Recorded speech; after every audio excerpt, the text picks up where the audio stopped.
I am the mighty Tuma. Ow, my back!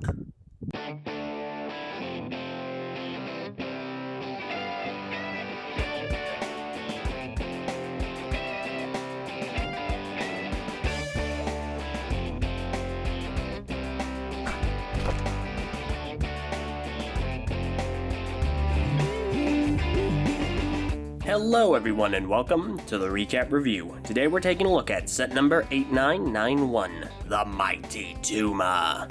The set contains approximately 188 pieces, was released in the winter of 2009, and during time of release was approximately $20. Alright, here we have him, it's Tuma. Now, before I get into the review, let me get my disclaimer out of the way. Just because there are pros and cons in this video doesn't necessarily mean they're my personal opinion. I do my best to make these videos as objective as possible, and as such, any and all comments should only be taken as either community opinions or as objective facts about the set I can represent here on camera. So please, unless I explicitly say so, do not assume anything here are my personal opinions. Okay? Awesome. Let's go ahead and get into the review. So, story-wise, Tuma, he is the leader of the Skrull. And literally he was born into it. He is a different subspecies of Skrull. Much larger, evidently, and, well, green instead of red. So, he's, leading the Skrull doing his thing, and he has been for quite a while now. So, that's Tuma. Let's go ahead and get into the set. Let's go ahead and get into some recolors and some new pieces. So, recolors, right out the gate, we do have these Mantax feet right here. These are new in lime. That's cool to see. We also have this sword piece. This is new in black.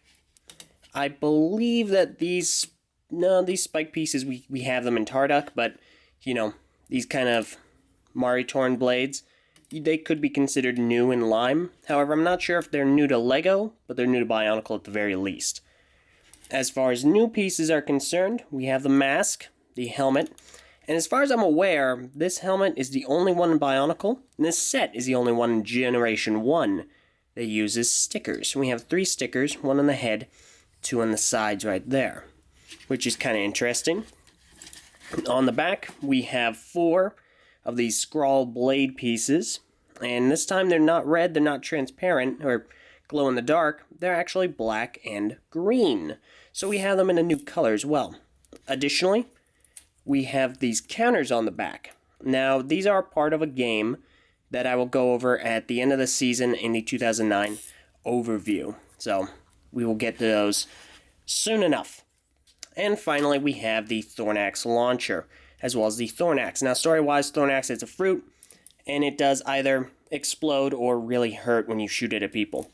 And we'll get into that in a moment. Oh, and finally, new piece-wise, we have the new head. We have this one in orange.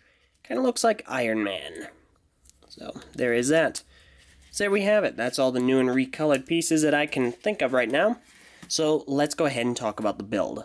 So, build-wise, Tuma is interesting.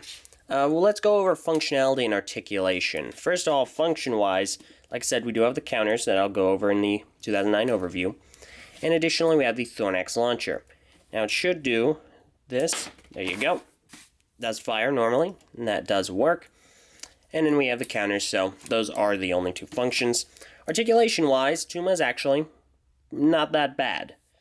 See, a little bit of a fun fact to those that are just now seeing this video is when I originally made it, and this is a re-upload, that's why the views are the way they are, I had actually built it wrong. Now, this isn't due to any kind of fatigue or anything.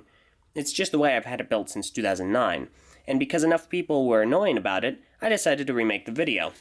Now, as we can see here, on the hips, that is the correct construction. So, his articulation isn't the worst. His legs do move. They have the technical standard 3 points, and 3 in the legs, 3 in the arms, and we actually do have an additional 2 in the head and the neck, so he can raise his neck like that. We also have 2 on the back here, because these do move. You can make them symmetrical, asymmetric, doesn't really matter. So we do have that. So, the arms move just about as well as you'd expect. The legs, the articulation is still a little bit stiff. However, he can pose definitely better. So there is that. Dynamic posing is certainly possible. And he is a bigger set. He's definitely bigger than your average Skrull. Now, as far as the build is concerned, it is a little bit unusual. You see, he does have a lot of gaps, and people don't like him for that reason. Or at least they don't like that aspect. He also looks kind of unfinished in aspects, because we can see here he has a lot of open axles, specifically in the legs, a lot of open red axles as well. And again, the aforementioned gaps. However, some of it is just to be expected because of the armor that is used. Coloration-wise, his color scheme is usually quite solid. He has the light green instead of the red or the dark red or what have you. And then he has black, and then that should be it. And then the gray and some silver. However, he does have a bunch of red axles and blue pins scattered all around. So people may not like that a whole lot. However, he does do some things creatively. Obviously enough, he does have these spikes on his feet.